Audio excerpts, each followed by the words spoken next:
Hi, I'm Karen Burniston here with a tutorial for how to make a triple star card.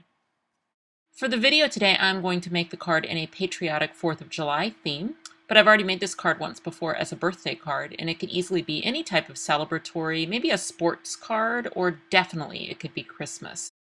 This card is going to be made using the Poppin' Cuts A2 base die, the star insert, and the party number 2 Sizzlet set. With all Poppin' Cuts inserts, they're going to fit in any Poppin' Cuts base. And what you do is you just line up the tick marks in the middle, and then they're ready to cut. I'm going to use the Basil Freedom collection pack, and I do like that they always include some coordinating cardstocks in their collection pack, so it just makes it really easy to get those coordinating colors. I'm going to use the lighter blue that's in the collection pack. I've cut a piece to 4 3/4 by 12, and then now I'm going to run that through with my star insert in my Poppin' Cuts base. The beauty of Poppin' Cuts is that they are always an integrated design, so the pop-up just comes right up out of the card itself. In the case of the star, which is a stand-up design, you'll fold it up the middle first, and then you'll just bring your two stars up, and you just need a little glue dot, some sort of adhesive, to attach them back to back at the top. My next step is going to be to cut some red squares that I can use to back those star-shaped holes. So I'm going to do 4 by 4 squares. And then the way I like to get the little backing pieces on is I close the card up, I put some scratch paper to cover the star-shaped opening so that I don't accidentally get any adhesive on my pop-up part. And then I like to take my tape runner right around the star. And then as far as on the backing card, I really just need adhesive in the 4 corners.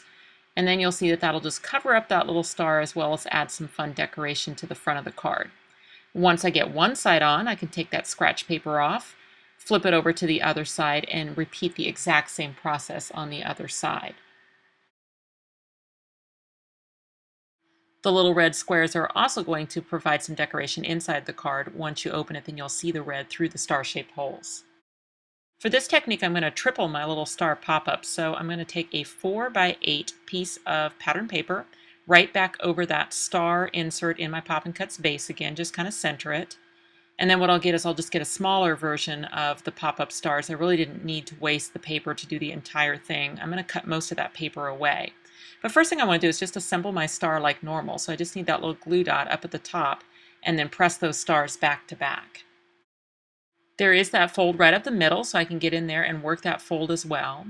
And then now my next step is actually going to be to cut all of the excess paper away. I just want to go outside the stars on both sides, just making sure that the little feet of my stars stay connected. You'll see now it's just sitting on a little hexagon. This is a great time to add the adhesive that's going to be needed to attach our extra little pop-up stars to the card. So what I'm going to do is take 2 strips of a pretty strong tape right across the bottom of the little hexagon so that it connects where those little stars' feet are connected to that little hexagon. Then I'm going to take my scissors up on the fold and cut straight up. And that hexagon can be thrown away. And what's left is just a small little river of paper that's covered with tape that connects the star's feet. It's very easy to connect these little pop-up stars into the card. All you'll do is just take up the liner of the tape. So now I've got sticky little feet, and I'm going to take the fold right up against the back of the pop-up star. One half will stick down to the base of the card. The other half, once you close it, will stick up to the pop-up star. The next step would just be to repeat that entire process to put the other pop-up star on the other side of the card. One way that's easy to decorate the inside of the card is actually to use the leftover paper from those 2 extra pop-up stars, and then that can be placed on either side of the card to add some decoration. And then I'll even use some additional scraps to add a little stripe of the pattern paper out on the ends of the card, and then I can just trim those to fit. Now it's time to decorate using the Party Number 2 Sizzlet set. This was designed to go with the star insert. It has a streamer, it has a sizzlet that has 3 different size stars on it. And what you're watching me do here is add little back-to-back stars, the smallest stars, around that little streamer. And I'm going to do one in white, one in red, and one in blue. Then I'm going to nest some of those stars together to glue to my little pop-up stars.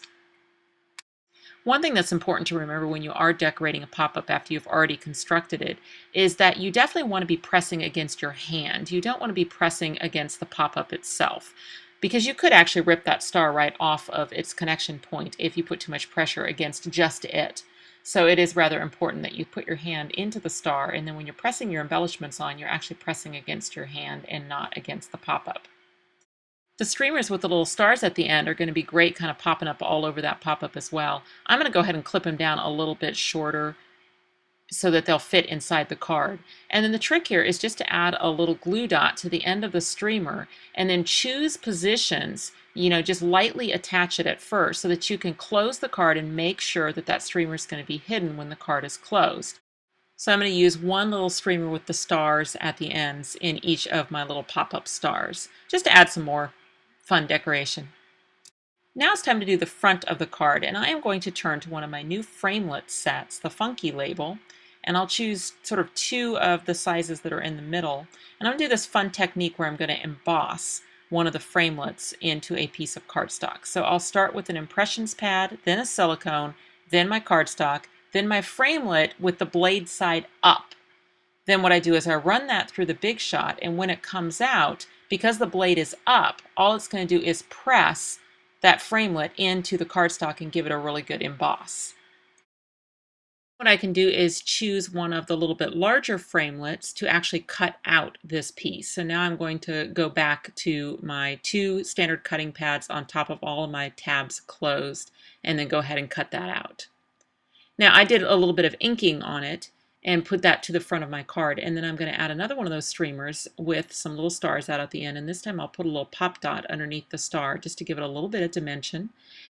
I made a little bottle cap embellishment for the front of the card that says Independence Day, and then I stamped a little Happy 4th on another one of those embossed framelits kind of pieces on the inside of the card and just inked it a little bit.